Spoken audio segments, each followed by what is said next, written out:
Great. Sounds good. Sounds good. All right. Robert, I think we're ready to go.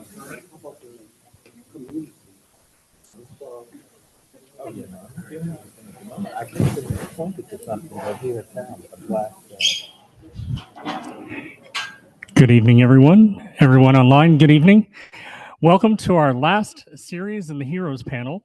Capital Pride Alliance, in partnership with Team Rayceen Productions and the 50th Anniversary Subcommittee of World Pride 2025, presents an evening with heroes.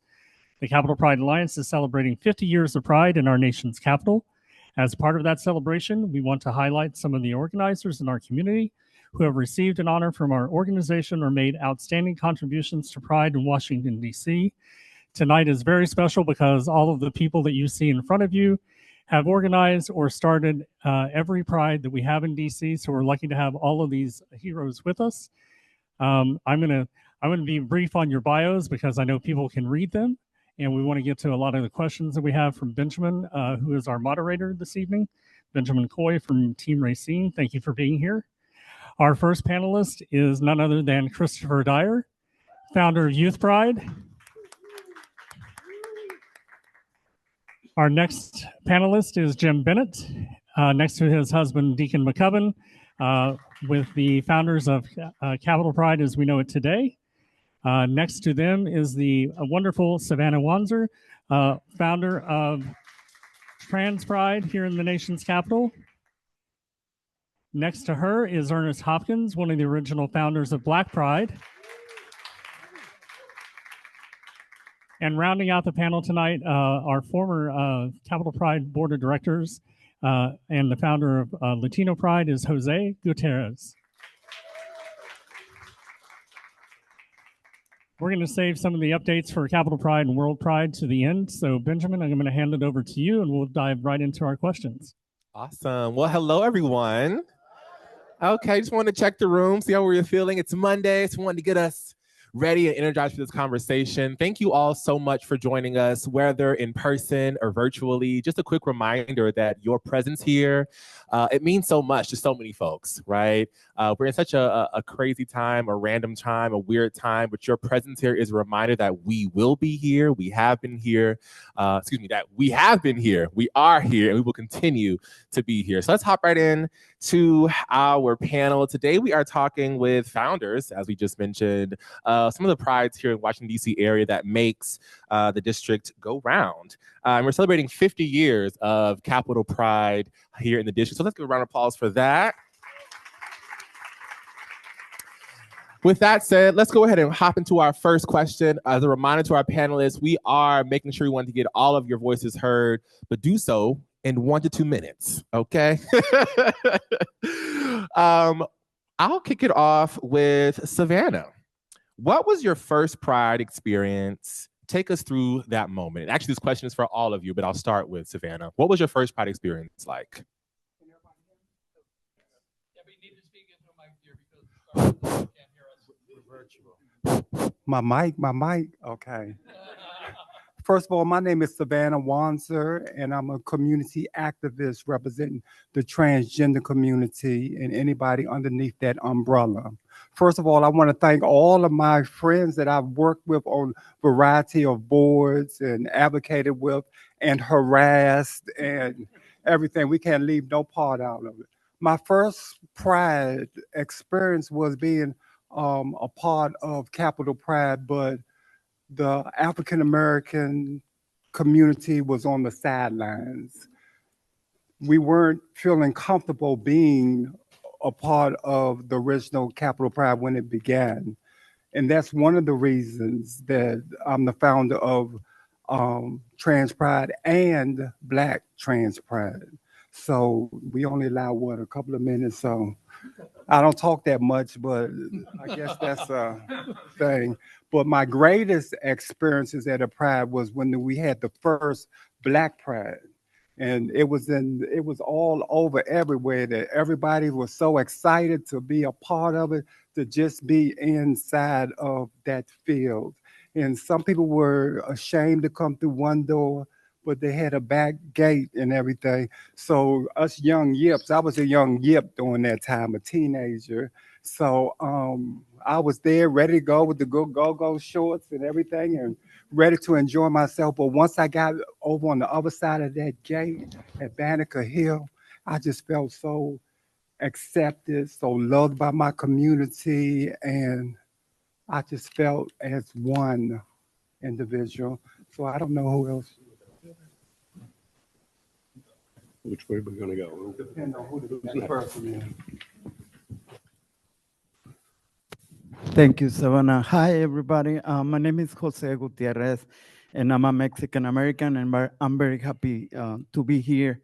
I want to thank Letty, Nancy, Vida, Gabriel, and Jose, and everybody for being here. My first experience was in Atlanta, Georgia. We moved from Mexico to Atlanta, Georgia, and we organized a Latino contingent to walk in Atlanta, in the Atlanta Pride.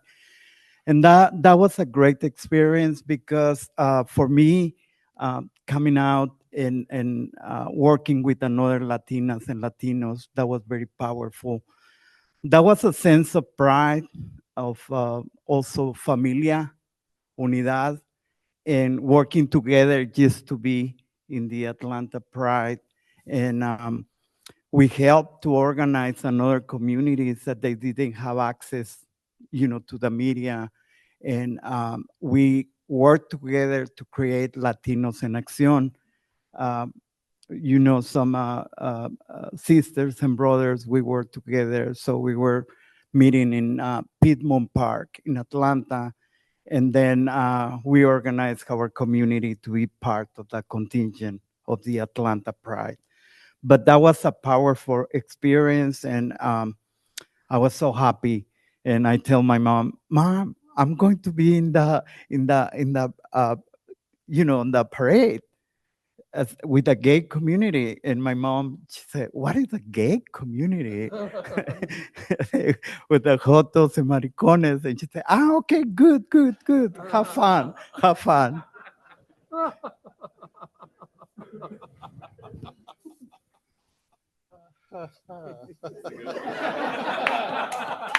Yeah, you got to follow that one. That's fun.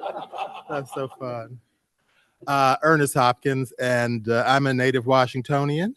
And my first Pride was actually at college in New York. I went to Columbia, and I believe that the first year in school, I actually marched with the very small gay student union for gay. It was actually all gay men because Columbia College at the time was unisex. So we had a small contingent in the Pride March, but it was great fun, and we marched all the way down to the piers, and that was a wonderful experience. My first Pride was actually in New York. I think it was in 71. I'm pretty sure it was 71. And that was the first one that Craig Rodwell helped put together. Craig Rodwell was the owner of Oscar Wilde Bookshop in New York, and he was very involved in putting together the first Pride in 71. And I was blown away, like first attendees usually are, by all the partying and the colorful costumes and the beautiful music and the numbers of people that you never expected were going to show up, that did show up and marched the whole route of the parade. And so every year from that time until we started doing Pride here in DC, we were going to New York and enjoying that event. My first DC Pride was the first DC Pride in 1975.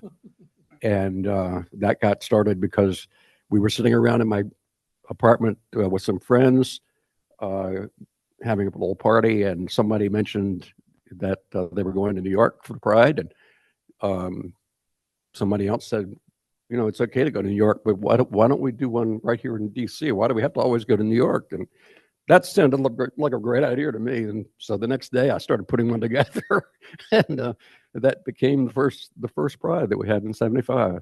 We had about 2,000 people at that first Pride, which was a real surprise to everybody, including me. And we had probably 30 or so different organizations that set up tables and booths to tell people what they were doing and to raise money. And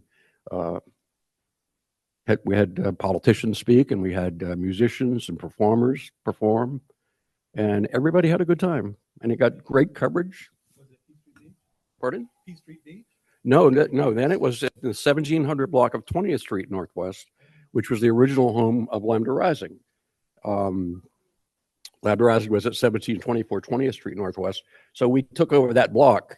And to do that, we had to take petitions out to be signed by 51% of the residents and businesses that were on that block to allow us to close the block for the day. And we had no idea whether that was going to be something we were going to be able to accomplish or not. But I'm glad to say that everybody but one on the block signed the petition. So that was good. We were welcomed in the neighborhood. That first Pride was pretty amazing, awesome actually, and we continued to do it for 5 years. It kept growing. It grew from 2,000 to 5,000 to 10,000, by which time it was covering 3 blocks of that same area, and it was too many people for the blocks. They couldn't hold that many people. So after that year was over, there was an organization forming at P Street Beach called, I think it was P Street Festival. And I turned it over to them and said, here, take the bank account and take the money and go do it there. And so for the next 25 or so years, we set up booths, like usually 3 booths for Lambda Rising, and worked the festival every year. I don't think I missed very many. I might have missed 5 total over the 50-year period, but one way or the other, I've been able to participate in most of them at any rate, and I love them. They're always wonderful.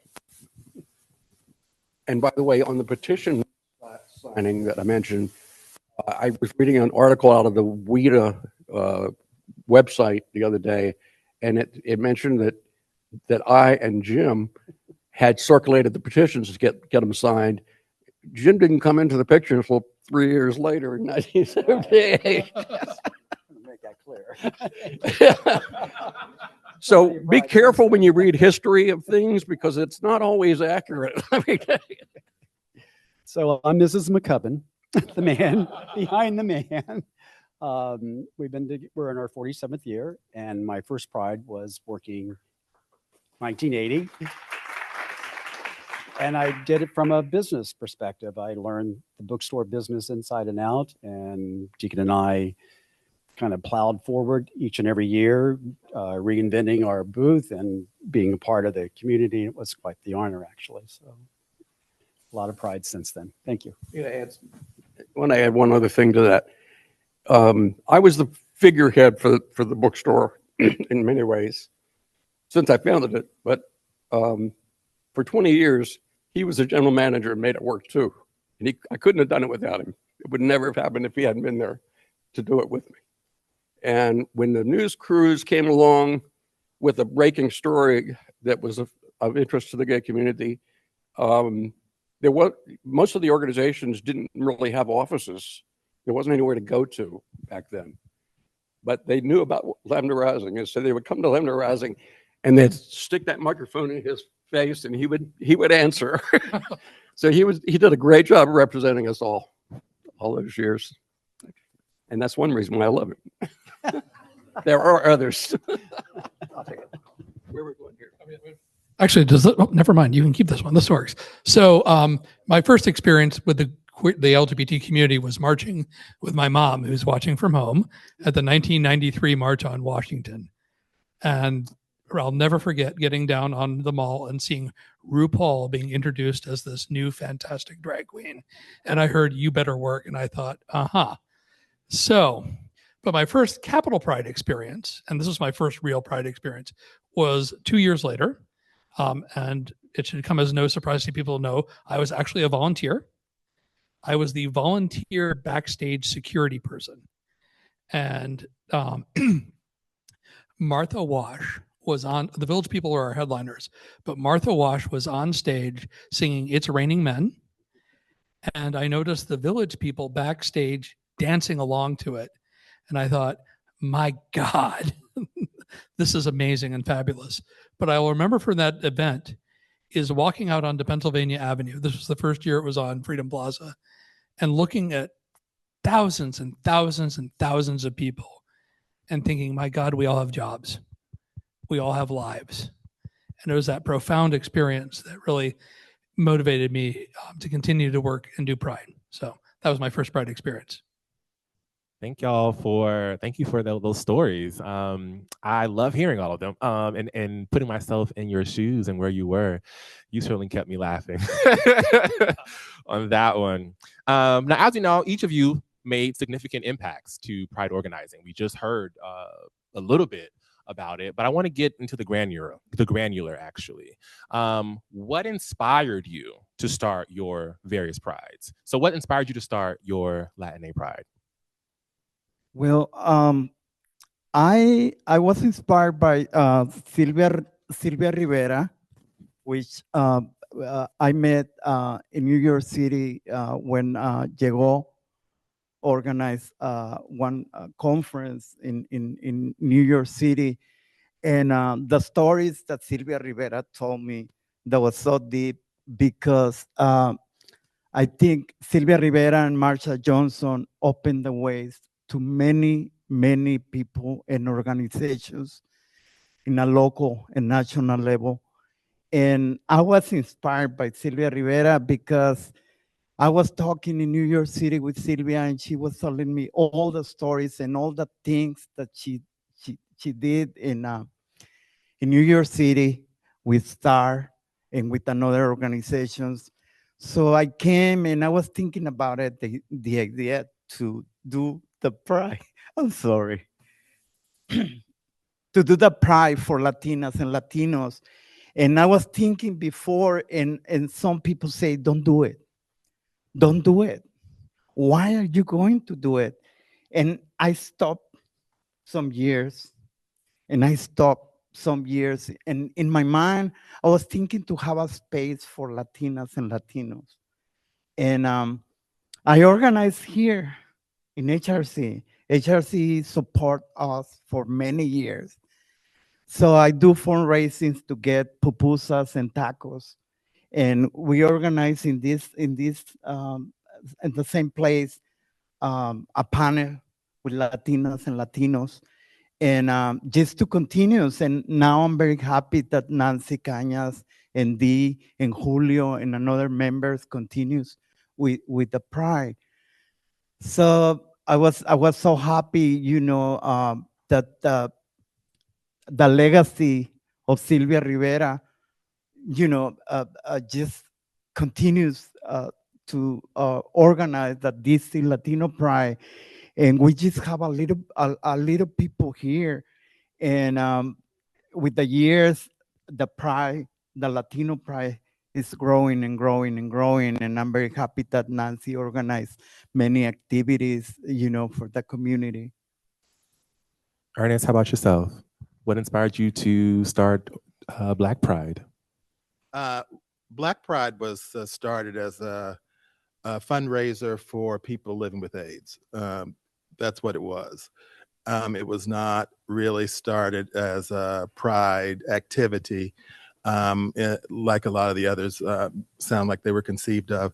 I mean, back in 1990, I was recently back from Europe. I had lived in Europe for about 5 years. And the first organization that I joined as a volunteer, I actually found out about at Pride on P Street Beach, a group called Best Friends of DC, a guy named Stuart Washington, who was volunteering at the booth, very good looking. And I thought, oh, this is a nice place for me to land. I don't know exactly what you do, but if the rest of the people look like you, I'll have a good time. They didn't. They definitely led with their best foot forward.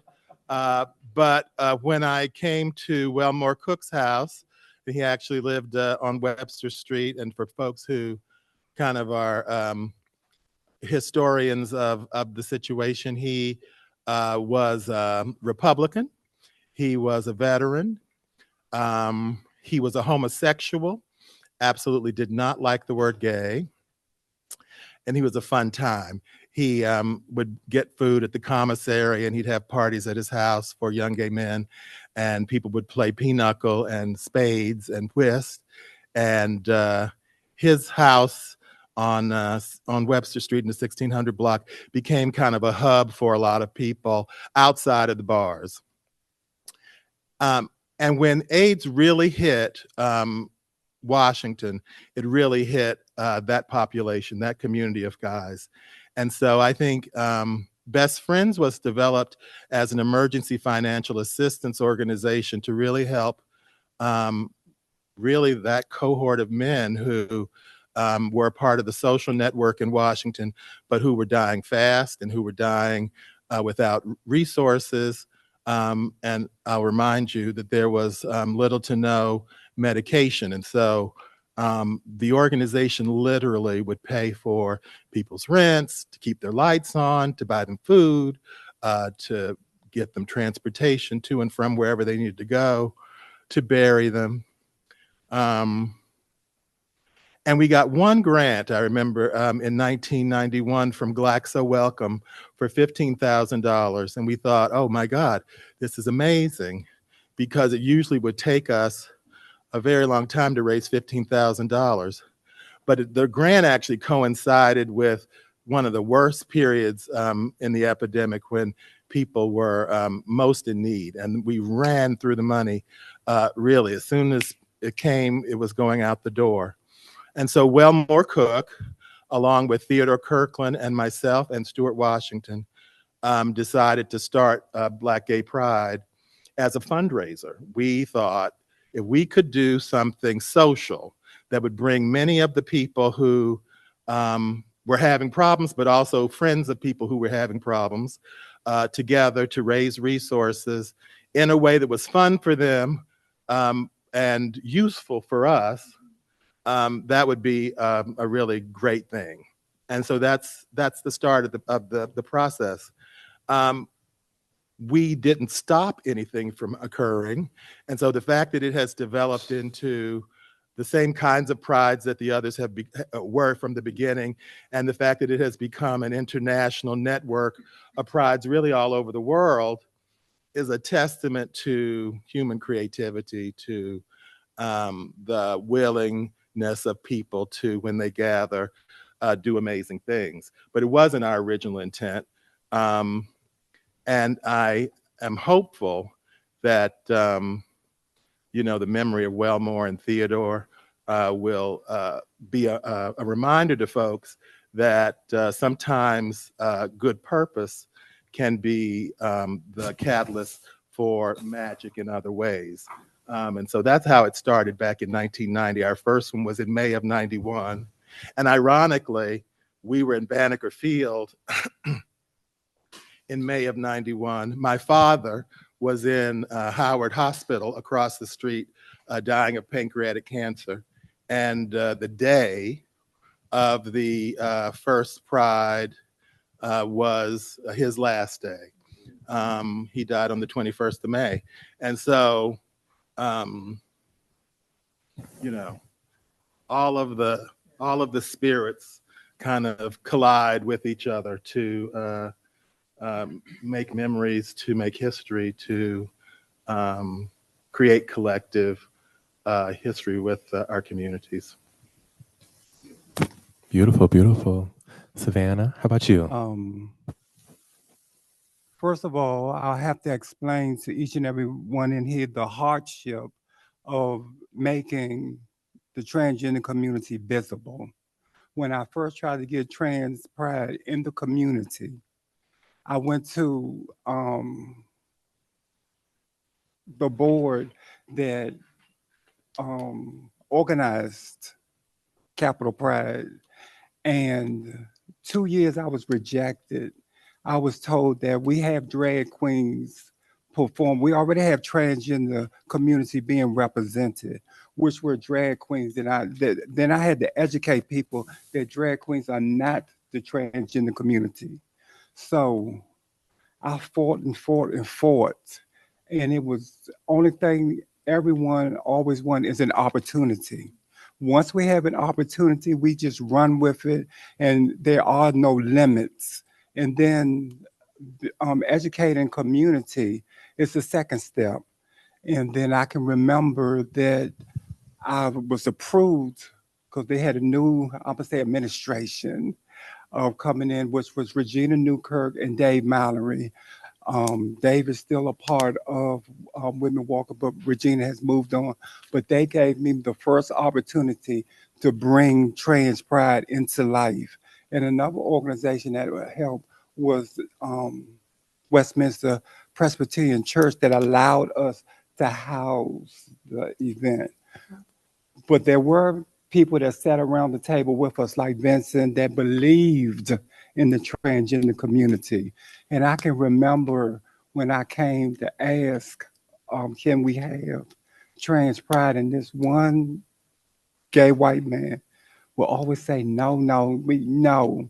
And he was just so mean. I don't know what his name is, but I can remember that face. You know how you can remember somebody that has hurt you along your journeys or whatever. So after the first year of getting Trans Pride together, which was 2007, to make sure that it would stay in the community, I joined the board of Women Walker to make sure that my voice was heard. And nothing has changed from there to now, because us as transgender members are still fighting. We still receive no funding, little bit of funding. But the place that has saved my life through so many obstacles is Women Walker. And I've donated 35 plus years within the community. And I believe that, and I'm thankful that my community has accepted me to be a voice in the community. And I also have to thank anyone has given me the opportunity to shine. And my pronouns are she, determined, and unstoppable. Because if we stop, at the beginning, we tried to be erased before someone else came into this administration to erase us. But before that, we were already being erased. But it's people like Earlene Budd, Ruby, D. Curry, Gibby Thomas, that has fought and fought for rights. And Earlene has made it possible for me to sit right here. And that lady is a worker. Yes, she's on her sick bed, still with her phone, doing grants, getting stuff together. One girlfriend had to go to the hospital, bring her a cord because she didn't blew her cord out to her machine to type up getting grants together. And so I'm just thankful that I was allowed to have the opportunity to bring trans pride and Black pride into the community. And Kenya and Earl has given me the opportunity to do so. And I'm proud of what I've done. But as in June the 9th, I would have been retired, because this will be the third time I retired, but this is it.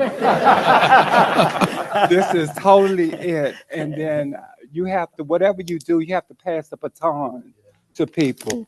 And good, beautiful. And I told you earlier about Go-Go Shores. Bianca Ray. And then she is doing a wonderful job. Now, the first time we had Trans Pride, it was 147 people. Before the pandemic came, we was getting ready to have room at the convention center because we had grown that much. Now we also have someone else that's given us an opportunity, which is Martin Luther King Library, and we have around about 3 floors of that and the lobby to keep things going. And so I know this lady is nice and young, so she could be in this seat 20 and 30 years later with a stomach and all like that. Before we go to our Capital Pride folks, let's go to Chris. What inspired you to start Youth Pride? Yeah, so for those of you who don't know, SMILE is the Sexual Minority Youth Assistance League. And on occasion, they had trouble with money. And there was this article in the, by the way, I was involved in this group called the 20s Group, which was a social group for gay men in their 20s that would gather every Friday at a church And then we'd go out for coffee or dinner afterwards. It was exciting. And Smile there was an article in the Blade that Smile was out of money, which was something that happened at the time. And so we as a group decided to go out and do some street begging and raised about $1,500 for Smile at the time, which I didn't realize was a pretty big deal. And so I had this notion that we needed to do more for LGBT youth. The year later, we were at a meeting and the topic was, what can we do for LGBT youth? And everyone in the room was like, oh my God, it's so difficult. It's so hard. It's so challenging. I'm like, F this. And so I started to think about figuring out a way for the community to come together and organize an event for LGBT youth. And I was hanging out in front, I was thinking, let's do an event at the Circle Bar. And I was hanging out with Bill Kirkner one Sunday in front of his house, which was about yards away from DuPont Circle. And I kept talking about doing an event where actually they'd done this thing called the Homecoming Dance, which I thought was cute. And I dumped my boyfriend afterwards, but that's a totally separate story. And so I was talking to him about doing an event in the Circle. And he didn't realize I was talking about the Circle Bar. But he was talking about DuPont Circle. And I'm like, oh. And because I'd been in volunteer with Pride, I immediately thought, oh, we could do something in DuPont Circle. We could do a Youth Pride Day. And he said, oh, you could do a Youth Pride Week. And I'm like, honey, let's focus on the day. The first year, it was an abject failure because we got together and the board, and by the way, this is LGBT Organizing 101. We've spent a lot of time talking about a mission statement and it never got off the ground. The next year, 3 or 4 key things happened. We had a communications person sign up as a volunteer. We had a fundraising person sign up as a volunteer. And then we had an engineer. And Carlene Cheatham came to a meeting and Carlene, and she was so inspired by what we were doing that she went around to every organization in the city and said, you've got to support this group. So that's how the first Youth Pride happened in DuPont Circle. We ended up having Rudy Galindo, the first openly gay speaker, doing an event, a book signing event at a bookstore other than Lambda, sorry. And so he was interviewed, and Catherine Turk, who was in charge of PFLAG at the time, got featured in 60 Minutes. And so 60 Minutes filmed our first Youth Pride Day to get speakers from her. But that's how it ended. Now, unfortunately, the event's been on hiatus for a few years, and I'm hoping someone in the community will step up and start organizing it again. But it really, really was an amazing event. And, I'll never forget the first year we had someone from Kansas find us in online and showed up. And I'm like, oh, you shouldn't be traveling that far. But it worked out. So that's how Youth Pride started. Thank you. All right, Jim and Deacon, what about you? What was the question? What inspired you to start Capital Pride? Well, there were several inspirations for it, but the first one would have been the one I went to in New York, of course. Seeing the people responding to this huge crowd of people made a huge impression on me. But from running in the bookstore, working the bookstore, I understood the importance of storytelling, of people telling their stories of their own life, and communication between people about their own circumstances and situations. And I thought this Pride would be an excellent opportunity for doing that in a large group of people. It did work out that way, and I'm happy to say that it did. We were really intent on making sure that the word of Pride, before it happened, that the word of Pride went out everywhere. Like we had flyers going to every gay bar in the area, every lesbian bar in the area, every business that was gay related in some way in the area, all the businesses up and down DuPont Circle and Capitol Hill and everywhere we could think of to go, over by the bus stations and every place. And as a result, we had a really, really good turnout and a really good mix of people those years, which was great. I'm really surprised to hear about your stories about getting trans people into Pride, because from the beginning there were trans people in Pride, always have been trans people in Pride. So I'm not sure what happened after the first 5 years, because I wasn't involved in it after the first 5 years, but in the first 5 years, there were trans people, there were Black people, there were Hispanic people, there were Asian people. Everybody was involved in Pride at some point or other. Volunteers, organizations, etc. So This was when before we was even recognized or the word was used, transgender. I understand that, but we had trans people. We had trans. I'm trans manager at a bookstore. Right. There might have been trans people, but when you walked in that room, did you feel accepted like everyone else? Yeah. Well, how can you say that? You Well, were the trans person. I can say that walking in the room. because the trans people that Well, were we're not gonna working, debate. We're not going to debate. but the right trans here. people that were working for us. Yes, but we're not going to debate on how I felt from the heart. Oh, I'm not. Yeah. I'm not challenging how you felt. Right. Not at all.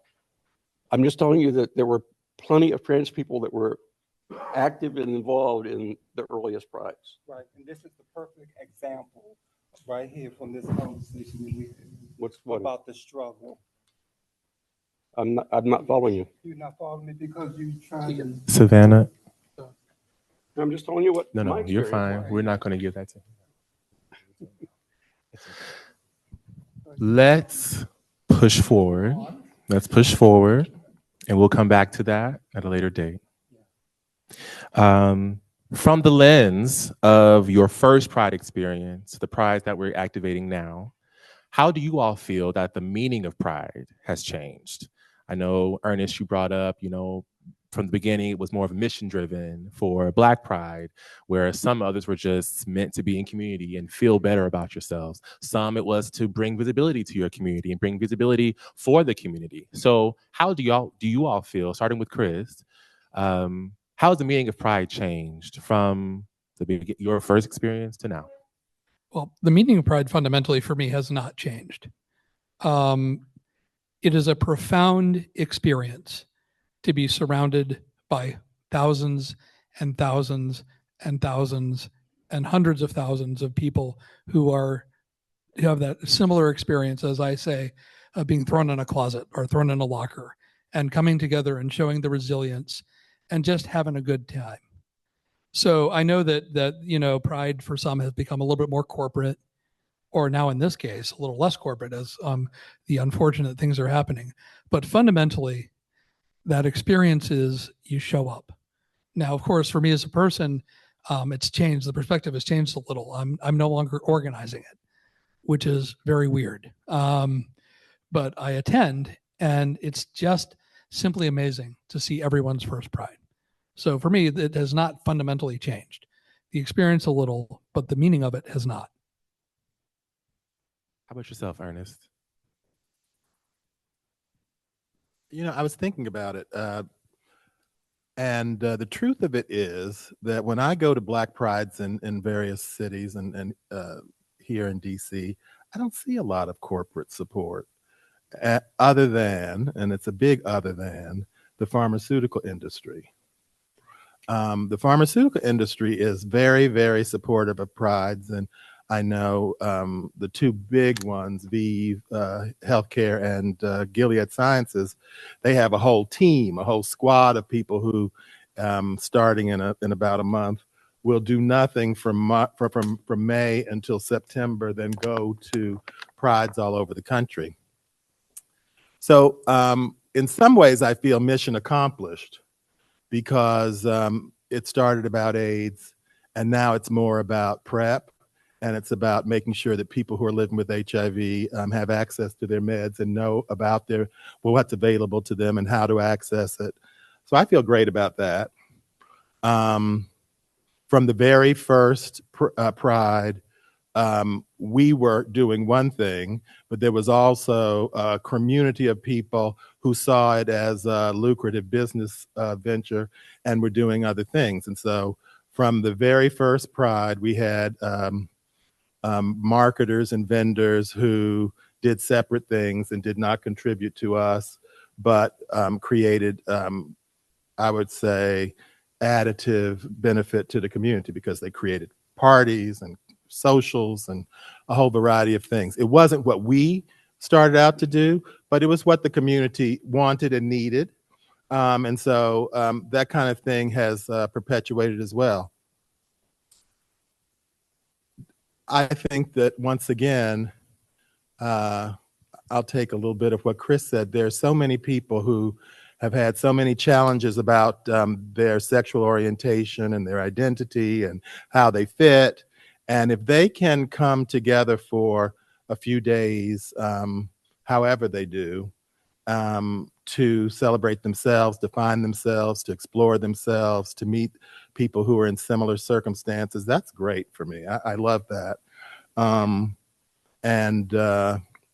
When I realize and think about the prides in other parts of the world, especially the ones in Africa, where so many people are now subject to criminalization laws and are living lives of fear.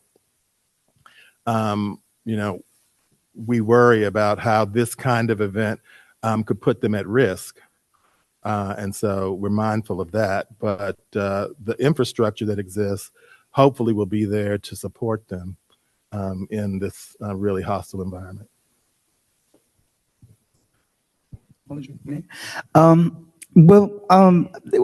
of the things that I forget in the previous question is to say thank you to HRC, to the DC Center, to the Metropolitan Community Church, and to the Mayor's Office on Latino Affairs. Because in the beginning, we start with zero income, no income at all. So I start doing what everybody was doing, trying to get sponsors. And I'm very thankful to HRC because for more than 10 years, we get the place free in the Metropolitan Community Church, which is my church. And Reverend Kathy and Reverend Dwayne opened the doors for us. So I'm very thankful. And I'm very thankful to Nancy Cañas, Dee, and Julio for the leadership to get, the DC Latino Pride. And they organizing a lot of events for June. So please go to the website to check the events. And the changes that I see, we start with maybe, 65 people. And I raise money to have a Mexican food. And we organize some a panel about the immigration issues because we were facing immigration issues. Not only HIV, not only another issues, but we have issues of the transgender Latino community, HIV/AIDS, immigration issues, and another issues, But I'm very happy because now with the leadership of Nancy and Dee, they organizing a lot of wonderful events for June. And we need to be united because we have a lot of people who are, terrible, not only with the Latino community, but with the LGBTQ community in general. So we need to be united and we need to talk about it because, we need to work together. We need to do partnerships. We need to help each other. And we need to be very proud of ourselves and our community.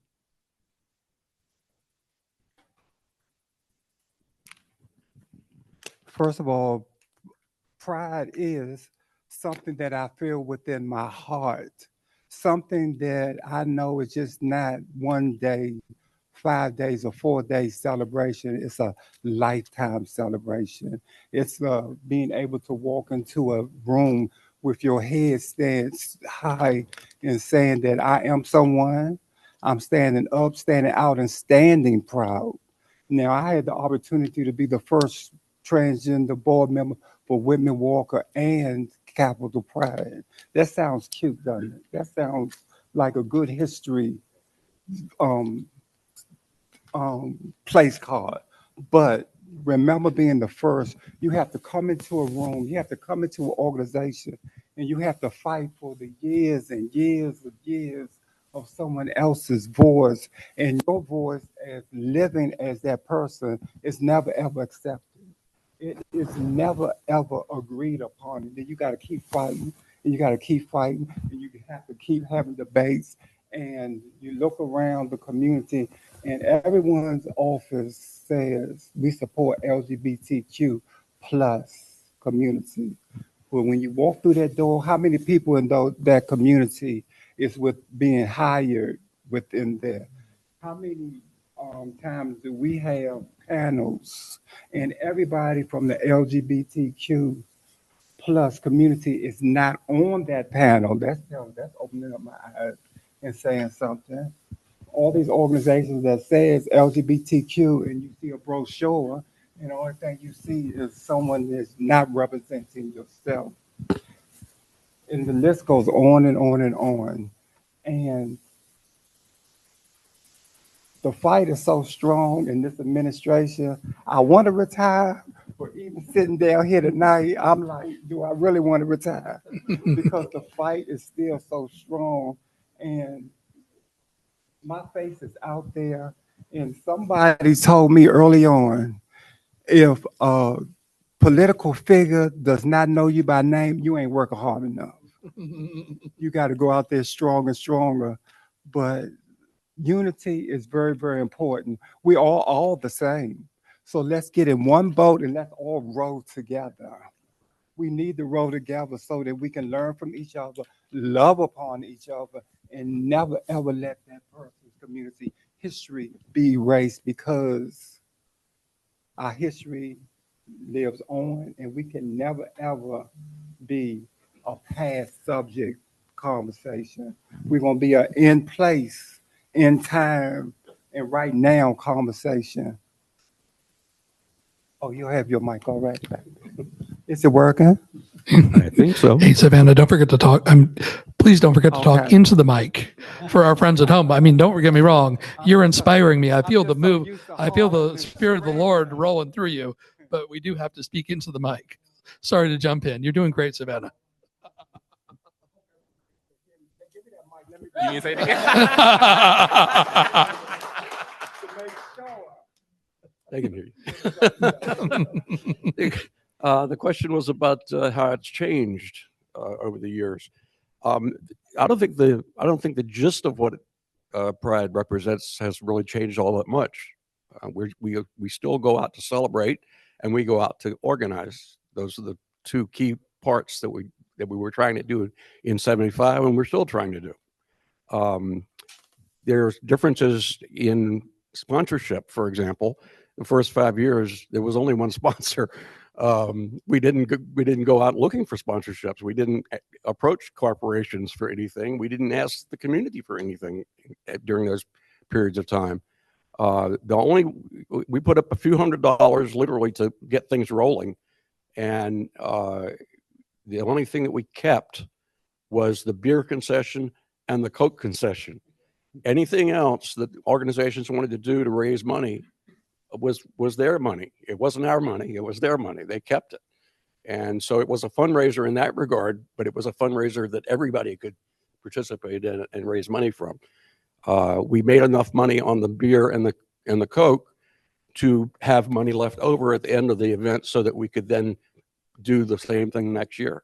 So it was not a lot of money. It was, I think, by the 5th year, when we turned everything over to the new nonprofit organization, it was something like $2,000. It wasn't a huge amount of money, but it was enough to get going and to get it started again. So that was the biggest thing.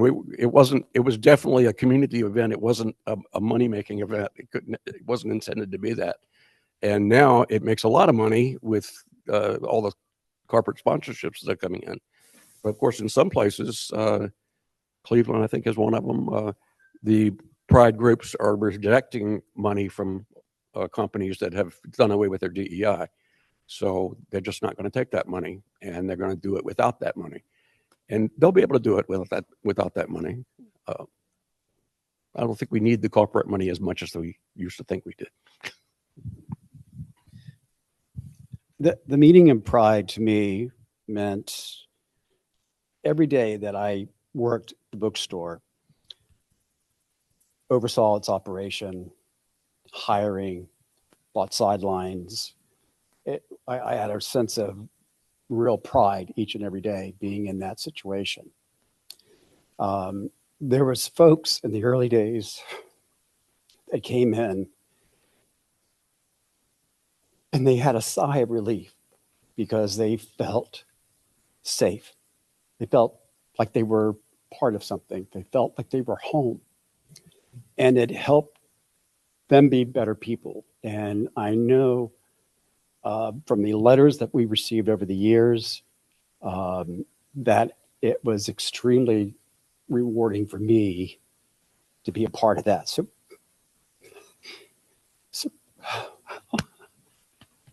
pride means a lot. I'll just end it there. I got really emotional, so I apologize, but it was a very special feeling, and pride still means pride to me. I love that. Don't apologize for being emotional. We're all family here. We're all family here. So outside of the work that you all do in organizing these prides, y'all are also organizing in your own right. We have folks that have organized different laws in DC that protect the LGBTQ community, bringing HIV/AIDS advocacy to the limelight here in the DC area. My question here is, outside of your work, again, organizing those prides, what led you, what inspired you to get into organizing in that regard as well? And I'll kick it off with Ernest. What inspired me to do organizing? Stuff needed to be done. It's as simple as that. When I came back to DC in the early 90s, I joined Best Friends of DC, but then I also joined a group called the DC Coalition of Black Gays and Lesbians that was at the time very focused on health policy around HIV, but also domestic partnership laws, getting rid of the sodomy law here in DC, all things that made good sense that nobody had done yet. And so I decided to get involved in those efforts to eliminate the sodomy law, to pass domestic partnerships, to increase the HIV budget in town, which then led me to do other things at the national level. I'm a political science person. That was my background, and so it made good sense for me to use my skills to persuade legislators and politicians to do what they needed to do. I actually want to pop down to Jim. What got you started in organizing?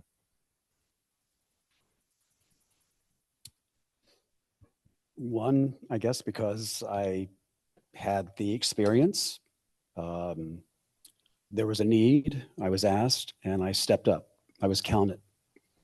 And I think that I come from a very small town, and I never had a microphone shoved in my face or a camera or something like that. But when it happened, I stood up and was counted, and I participated, and I did what I could, what fit me best. And so I knew I wanted to contribute back and help our community. And I'm actually really proud of what I've accomplished. I did a fundraiser for the National Association of Gay and Lesbian Democratic Clubs, which the organization doesn't exist anymore, but I put on an auction. We did it for several years. And the last year that it was, this is quite some time ago, we raised $10,000, and we had gifts from everywhere to auction off. So that part was easier for me to do than, say, go talk to an elected official about the law or something. That wasn't my expertise. My expertise were different. And so I did the best I could with those expertise, and really enjoyed the path that I was on. Chris, yeah. So on August 17th, 1993, I got sober. And I've been sober for over 31 years now. So that is the baseline. And in the recovery community, one of the components is service. Also, I'm kind of an extrovert. So my dad here in the audience is absolutely shocked that I admitted that. Yeah, right. So what inspired me was, look, I got to know Frank Kameny, who basically was our founder. I got to know Jim. I got to know Deacon. I got to know Ernest, although I've really gotten to know Ernest a little bit more. I knew Jose. People here inspire me to do the work. Also, it's a hell of a lot easier to do than my day job and a lot more fun. We need to do it. People need community. People need pride. People need people like Rick Rosendahl, who's in the audience, and Craig Howell, who basically were the founders who co-wrote or were responsible for most LGBT legislation in DC. I'm inspired by June Crenshaw, who's in the audience, and Robert York, who's been in Pride for 30 years. I feel kind of like an imposter that I've, worked with such many great people. And so that's what inspires me to do the work, or, what inspired me to do the work. I was retired from organizing in Pride for a while, thank God. And then World Pride happened. I'm like, darn it, I got to do more work. So it's like being in the mob. But anyway, that's what inspires me to do the work. Let's come down to Deacon. How about you? Well, I was inspired by a whole lot of different people along the way. The first being the first guy I ever fell in love with, who was straight, but he still loved me and he still accepted me. And when he accepted me, I didn't care who else knew I was gay because he cared. He didn't care. So that's why I came out of the closet the very first time. And I was pretty old then, like 28 or something like that. But You were over the hill. yeah, I was over the hill. Exactly. Where was I? Other things that inspired me. Seeing the people tell their stories, reading the books that we had available in the store. Those stories made a huge difference in my life and a whole lot of other people's lives. And I've always been kind of a troublemaker.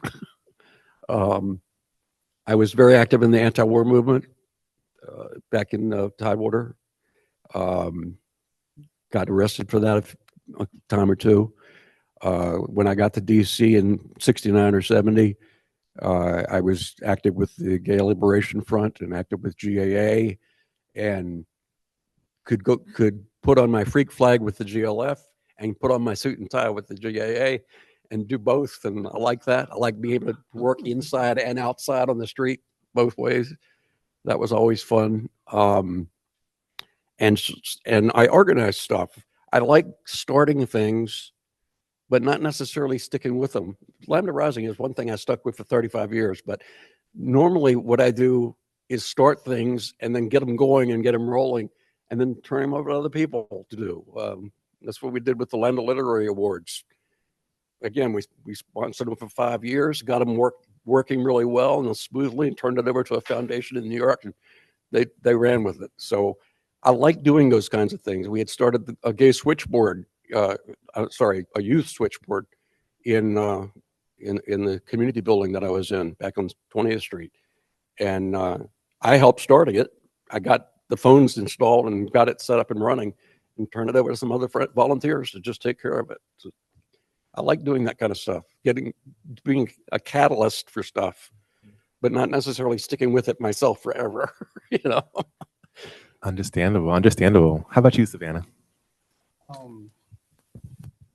First of all, we had to get a development team together to make sure that our name was out there, that trans pride was coming into the community.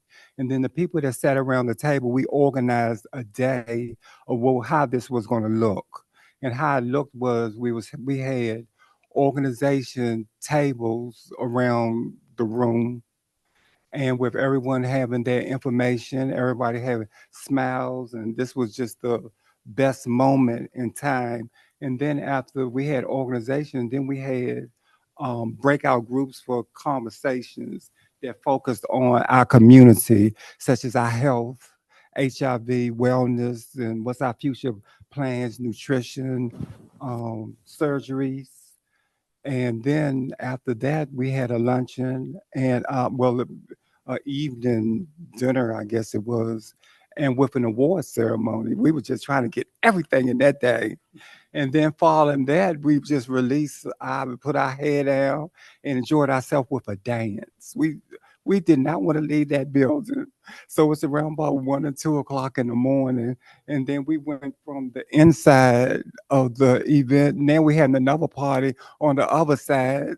We just did not want to go home. And we probably wanted to, some of us probably went to breakfast together or whatever. That moment in time meant so much.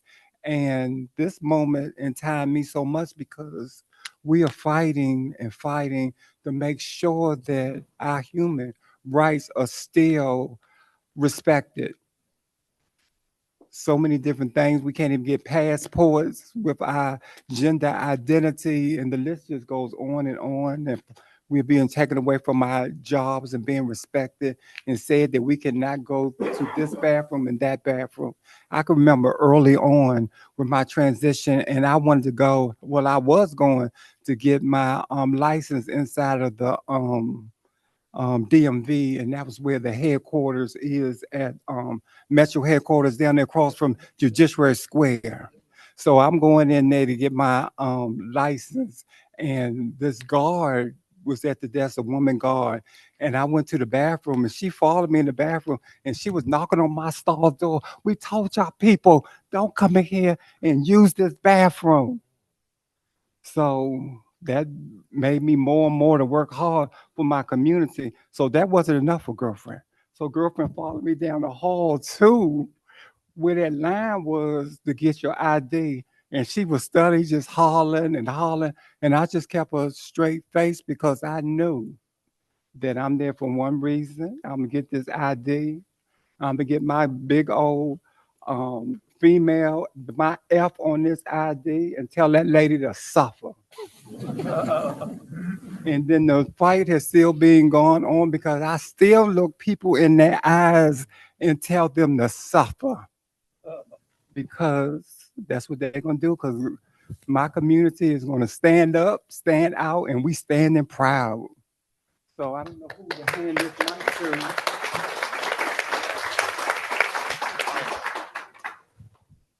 to. For me, there were like two things that changed me to continue organizing.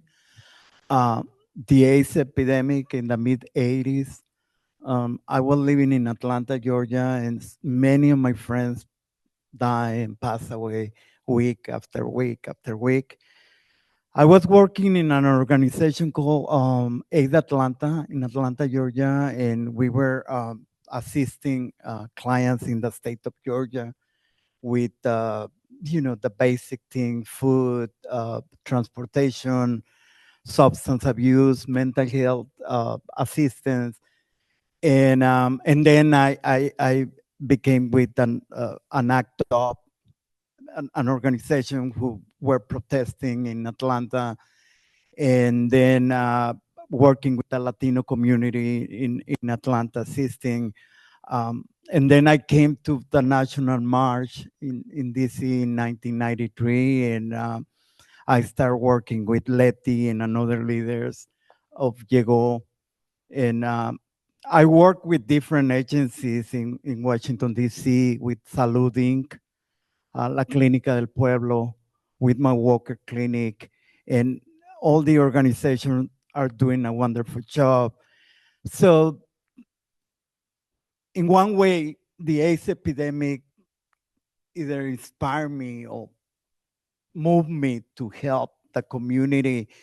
And the other thing that changed me was the lack of inclusion of Latinos and Latinas in books, in the history, or even in exhibits. I was very upset many times because I get a book of history and either Latinos or non-Latinos, they don't include queer Latinos. And I was really upset. I have like 3 or 4 books in my collection in which they never mention Latinos or Latinas. And I went to a couple exhibits in big museums here. I'm not going to mention names, but I was so upset because they have exhibit of Latinos and Latinas, but they never include any queer. And so that moved me to, work with history, preserving the history of our community. And I think my legacy is to open the way to another Latinas and Latinos to work with history and the value of organizing our community. And, like I said before, I'm very happy that Nancy and Dee and Julio and other leaders are working together, organizing and preserving the history. So, yeah.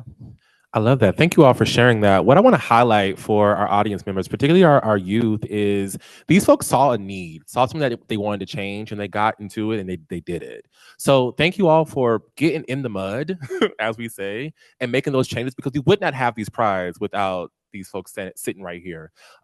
Which actually leads me to my next question, right? With the future of LGBT organizing being very interesting, I'll say, what is your advice to future LGBTQ organizers?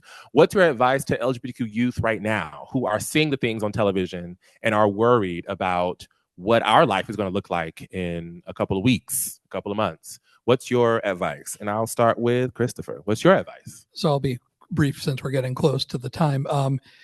Just show up. Yes, it's scary. It's absolutely scary as hell right now.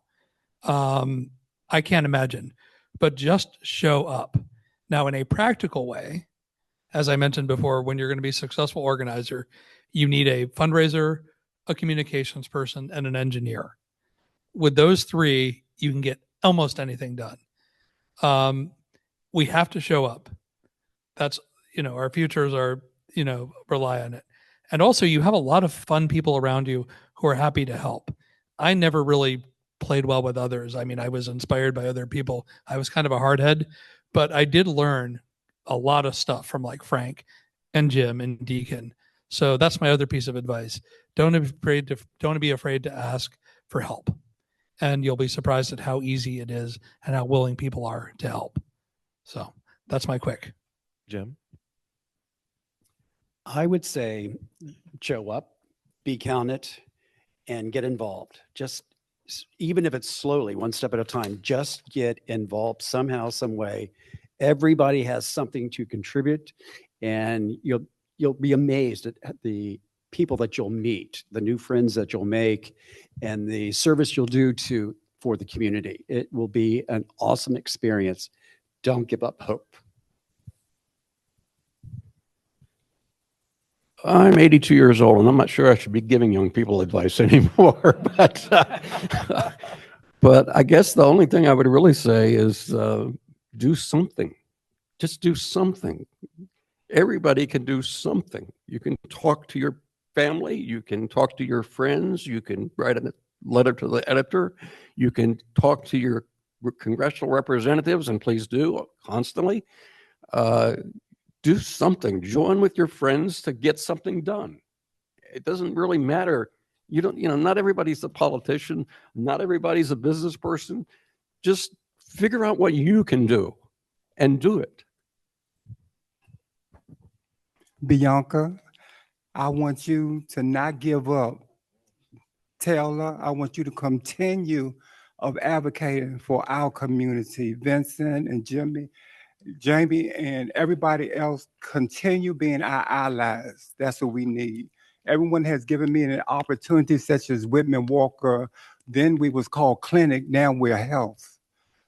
Thank you for all of the years and years of making sure that our community is highlighted. Y'all saw us and y'all believed in us. Lee, hold my hand and pull me to retirement.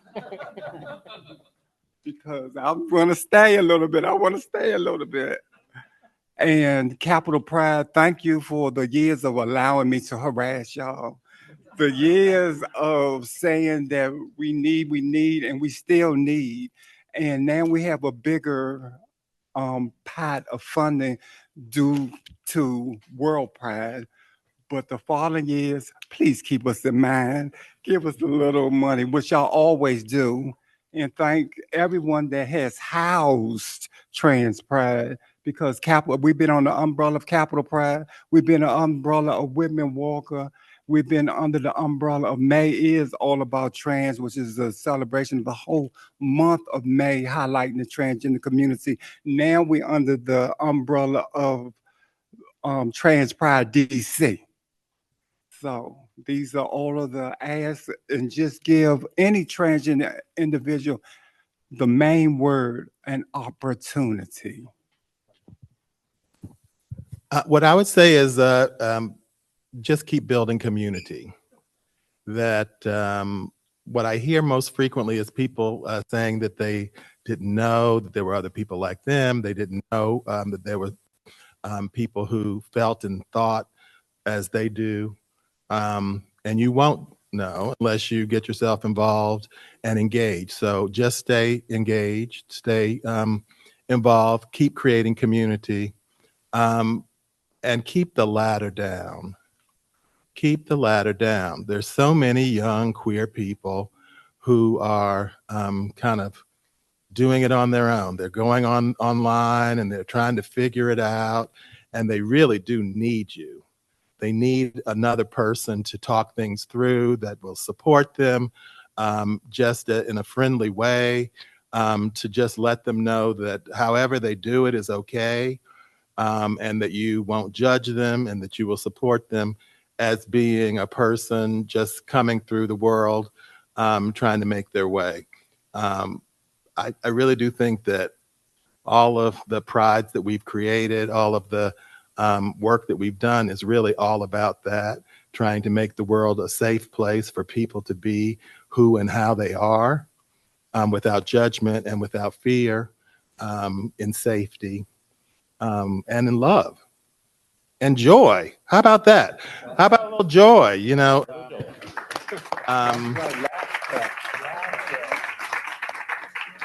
That's what it's all about. So that's what I would say that I want to leave us with. Yeah, well, never give up. Just working and working, and when people say no, you say yes. Because I get them the same message many years when I was trying to organize the Latino Pride, and people say, don't do it. Why? Don't do it. Don't do it. Until one year I say, why not? We need to have a space for Latinas and Latinos. We need to celebrate our family, our unity, nuestra familia. So please, please support DC Latino Pride and the work that they do in Nancy and Dee and Julio, and go to the website because they need volunteers. My friend Jose and Diva and Vida and Letty support the DC Latino Pride, and everybody, you know, they need volunteers and they need also donations. If you have any chance, just go to the website and say, you know, what do you need? How can I help you? And they organizing like 3 or 4 nice events in June. And I'm going to be helping in one, I believe the DC Latino tour that is going to be on June 1st. So it's going to be free. It's going to be in June 1st at 2 p.m. in Morgan. And if you have any chance, please stop by. And I know that they are organizing 3 more events, a panel and an exhibit. Please support Nancy and Dee. And if you have any chance, like you say, it's about love. It's about family. And we need to be united no matter what. You know, we have a history of being for years and years and years. So we need to be united now more than ever. Okay? Jose has done, he's done such a good job of promoting. I need to make sure that I promote the Center for Black Equity, which now runs Black Pride here in DC and which runs the International Federation of Black Prides. They're doing a great job. They are modeling passing the torch, and they've just done so. And so salute them for that. And yeah, just keep building the community. I want to make sure I give a shout out to my other siblings, the trans masculine community, so that needs to be highlighted and given opportunities also. And Bianca, make sure you give everybody the funding thing. We need donation. Give that hashtag, whatever it is, that QR code, whatever. Before you ask the last question, I have a secret. You got to keep this secret, everyone. This is embargoed information. We have just selected our 2025 Capitol Pride heroes, and Ernest Hopkins is one of the heroes for 2025.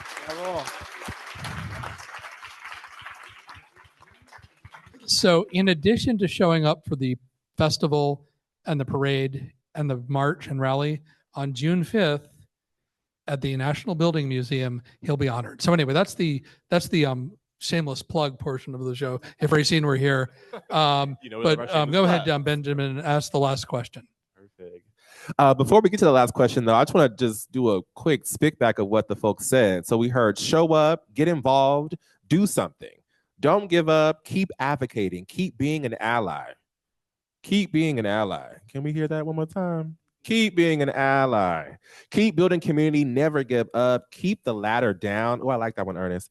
And I just want to remind folks of what Ernest said a little earlier. Good purpose can be a catalyst for many good things. I love that. I am on a t-shirt. Now, as we go into our last question, I do not want to trigger us, but I want to be very real. We're dealing with a lot. We have erasure of history. That's all history: American history, Black history, queer history, trans history, all the histories. We have increase in policies attacking immigrants. We have folks being stolen from their homeland and sent other places. Censorship of mainstream media happening every which way. And just the general dismantling of democracy. But I want to hang on to what our folks said earlier, is that there's still so much joy happening. There's still so much love happening, still so much laughter happening. And so while things are difficult, I want to remind us what gives us hope. So to this question, to our panelists, what is giving you hope right now in this moment right here? Right now. Right now, my good hope is that I have a great sisters, Dee, Nancy, Letty, Jose, Vida, who are doing a wonderful, wonderful job with the community. They organizing good, they meeting, they have a good, positive energy that make me hope. The great thing is the intersectional work and the intergenerational work that's going on. When I was 19 in 1979 and 1981, at the beginning of the epidemic, we lost a generation. So I didn't have my elders. You have your elders. And so that's a great gift. And so what I see in the community is people learning and training the trainer and passing on wisdom and knowledge for the future generations to benefit from. And that's a beautiful thing. It is. My wish is more the youth that's in the ball scene join boards so that they will have a voice, so that comfortably people can retire and know that their hands are in the new future is in good hands. I actually get comforted by history, believe it or not, because we've had these problems before. We've had these kinds of dips in society before, and we've always managed to claw our way out of them. And so I'm hopeful and confident that we'll be able to claw our way out of this one too, even though right this moment, I can't quite figure out how. But I know it will happen, and the young people are going to make it happen. Absolutely, no question in my mind about it. Definitely our young people are going to be pulling us through all of this. And I think that some of us, like my age group, we're a little burnt out, So we really need younger people to step up and be counted and celebrate. You got to celebrate everything and go out like there's no tomorrow. So at the start of the new administration, I thought that I coined this phrase in my mind that I'm pathologically addicted to hope, which is why we have this question. So people like David Hogg and Greta Thunberg and my niece and Jasmine and all these young people who are absolutely refusing to say no. When I organized, I occasionally had a limit, that I would come up to a limit, but these folks have no limit. And so they give me hope. And I end with this. Frank Kameny was a great inspiration to me. And I saw him speak at this Pride organizing breakfast once. And, Frank coined the phrase gay is good, which is one of my mantras. But he ended up saying one day, he always had this ended, he'd say, listen, we are going to win because we are right and they are wrong. We are morally correct and they are morally incorrect. So I leave that. I keep that in my mind. And I hope that helps us, that inspires us to keep pushing, because we really, honest to God, have no choice. So with that, thank you for organizing. And you give me hope too, learning that, meeting people like you and the future just really gives me a lot of hope. Anyway, that's it. Thanks. I'm done. So, and thank you all for showing up. Please. Thank you, panelists. Thank you. Thank you for your work. Thank you for being here tonight and just leaving an indelible mark on the community here in DC, but not just in DC, actually, in the nation and in the world. So thank you so much for sharing your testimony, sharing your reflections. Thank you all for being here too. Yes. In here and at home, all the folks at home, thank you for joining us as well. Listen, again, Pride is more than a celebration, okay, y'all? It is actually a reflection of our authenticity, our resilience, and of course, the strength of our community. So as you go into this Pride season, don't forget about that. And as you go out into the world, be reminded that with one life, you can change so much. We have so many examples right here. Please tap into the strength and power that they had to bring these prides to where they are now. All righty. Thank you so much. And with that, I'm going to pass it to you. Thank you, Benjamin. Please give it up for our STEAM panel tonight. We really appreciate everybody being here. Benjamin, thank you for being such a great moderator. I know you heard me earlier. My name is Robert York. I've been on I've been with Capital Pride for over 30 years now, and had the great honor of being the executive director back in 1999 to 2005. And I just wanted to say, in 1991, when I came out, it was the height of the HIV/AIDS epidemic in Oklahoma City. And it was things that you just didn't talk about. They didn't talk about Pride. It was very, secretive, and people went around and said, are you a friend of Dorothy? If you are, then, meet us out on 39th Street for the parade. I stood at the back, hoping that I wouldn't be on camera. And then I moved here in 1994, and then I found Capital Pride in 95. And I say all of that because it's had a rich history from Deacon and Jim, back in the days where it was Deacon and Friends, and then the P Street Festival Committee. 1 and 10 came along and took over. And then they ran into some trouble, and Whitman Walker stepped in because Jim Cram said at the time as executive director that he wanted Capital Pride to be a program in Whitman Walker. And so that history is also important because then it was Cornelius Baker who was executive director, and he said that we need to have Capital Pride stay with Whitman Walker. And so it's always been a rich part of the history. And I thank people like SaVanna for, really being at the table with us and challenging us, because I know the person you're talking about, and I'm going to remind you after this meeting, because he was an angry white man, and I don't think he understood kind of where SaVanna was coming from.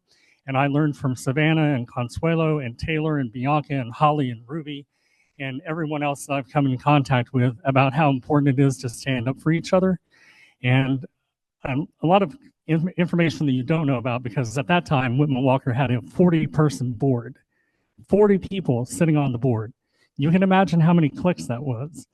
And so, so I say that to say, SaVanna, I apologize on behalf of that person, because we did struggle with the leadership of the Capital Pride Committee at that time, because it was something that I inherited. But we also took the chance with Jim Baker and Cornelius Baker, and we asked certain volunteers to step away and to go volunteer elsewhere. And so I don't think you knew that story. And then in 2005, when Whitman Walker ran into some trouble, and I had friends on the board that said, you know, Whitman Walker might close. And so that's why I started looking for a new job, and I hired Dave Mallory to take my spot. And during that time, we were working on laying out the budget for Trans Pride, because it was such a process back then with that 40-person board, which I know you were familiar with. And so, again, I say all of that because the rich history has been deep, and, you know, Capital Pride Alliance came along, and Whitman Walker, you know, said, we want to turn this over to the community. I thank people like Nasima, who's in the audience tonight, and Don Blanchon back at the time, for being able to be at the table and have the conversations with us about how important Pride has been. And here we are celebrating 50 years in our community. So to all of you in the room that have been a part of that, to everybody on this panel up here, I've had the pleasure and honor of working with each of you. I've learned so much. Thank you for everything that you've done during those 50 years. I know, you know, it's a very important time for us. It's a very struggling time for us. I've said this before, it's always someone's first Pride. And I really think now that we were all made for this moment. I don't know what the challenge is ahead of us, but I know that there is one, and we will overcome it together. You know, I think they're afraid of us, and they can continue to be afraid of us, because we're going to continue to let our voices be heard. And I dare them to try to put us at the back of the community, or back on Pennsylvania Avenue, and not hear us, and hear us in numbers, not just here, but from around the world. And I know Ryan and Ashley are going to speak a little bit about what we're doing with all of that here in just a moment. I do want to say thank you to HRC for everything that they have done to host this, to Kelly and Monchai and Andrea. Thank you for hosting us. Again, thank you to Whitman Walker Clinic, Whitman Walker Health, Capital Pride Alliance, the Rainbow History Project. Thank you for everything that you're doing behind the scenes to preserve our history. I know that they have a very important project that's going to be out and about here soon. To Marty and Kevin with all of our media, thank you for getting us online and facilitating that, because Christopher and I are not great at that. And I want to say thank you to Tara Cheston and Chris Dyer, who is my co-chair of this committee. And I want to remind everyone that on Thursday, June 5th at the National Building Museum, we will have our Pride Honors Gala. Please be there. You did hear that one of our honorees was just announced. So please come and honor that person. I hear you, Ashley. And so at this time, I want to turn it over to Ryan Boss and Ashley Smith. Ryan is our current executive director, and Ashley is our board president. And thank all of our board of directors that are here in the audience tonight, and volunteers. We need volunteers, we need volunteers, and we need volunteers for World Pride. And so with that, I will turn it over to Ashley and Ryan.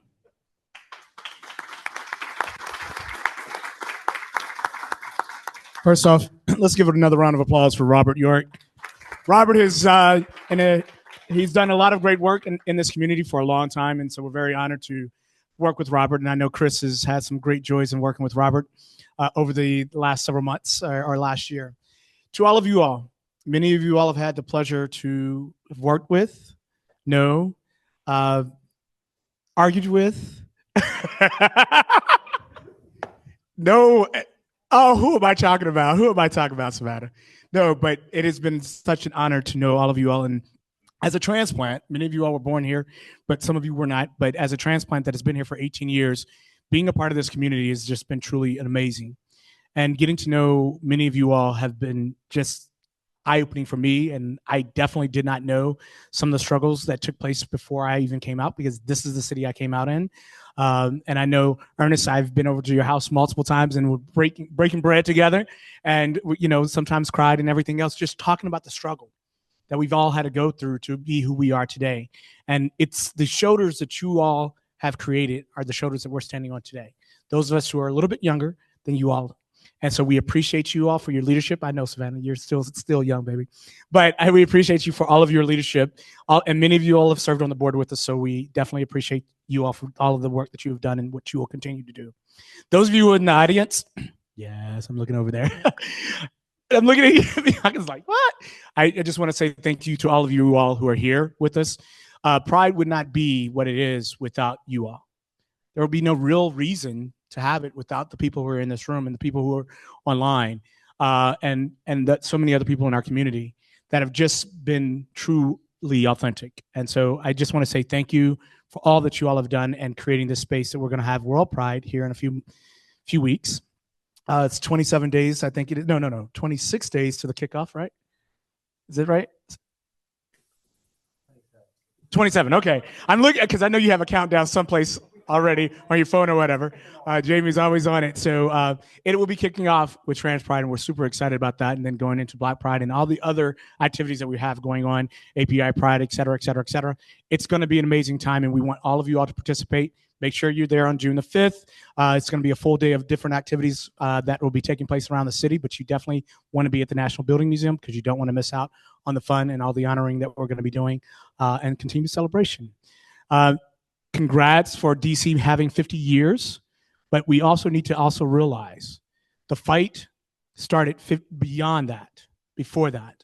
The fight that was going down on the White House many times, I think it was last week, we had a replica of the events that took place over 60 plus years ago.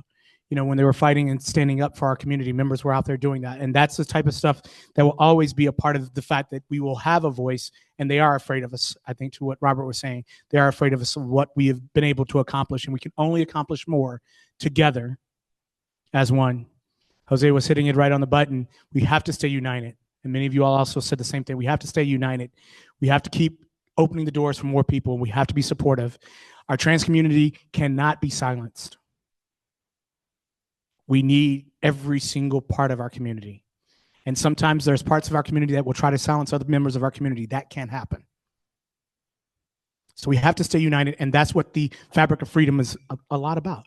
So as we go into this upcoming year, we're going to be celebrating so much, and I'm really excited about it, and I'm going to turn this over to Ryan Botts to go through all the events and activities and everything else.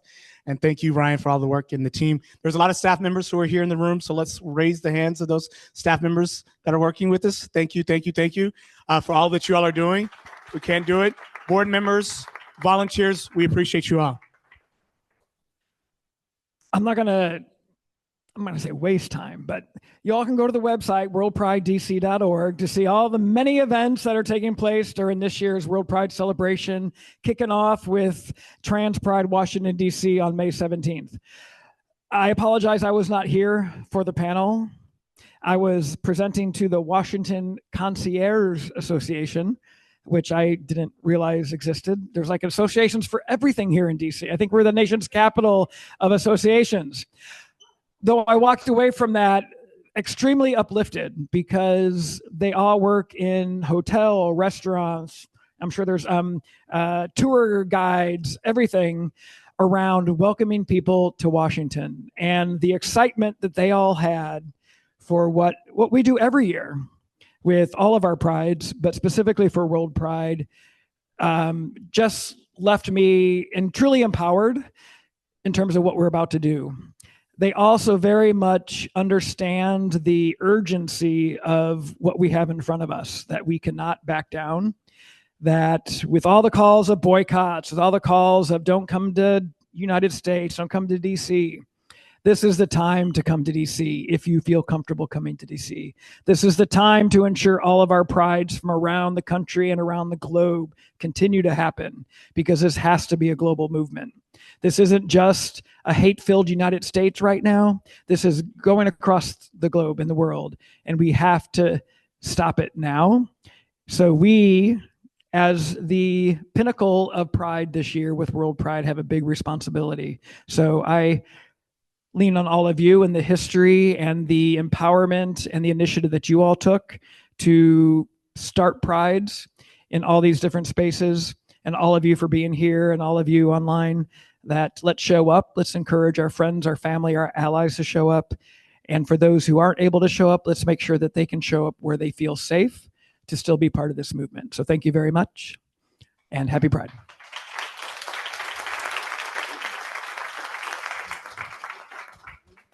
And thank you all for coming. Have a great night.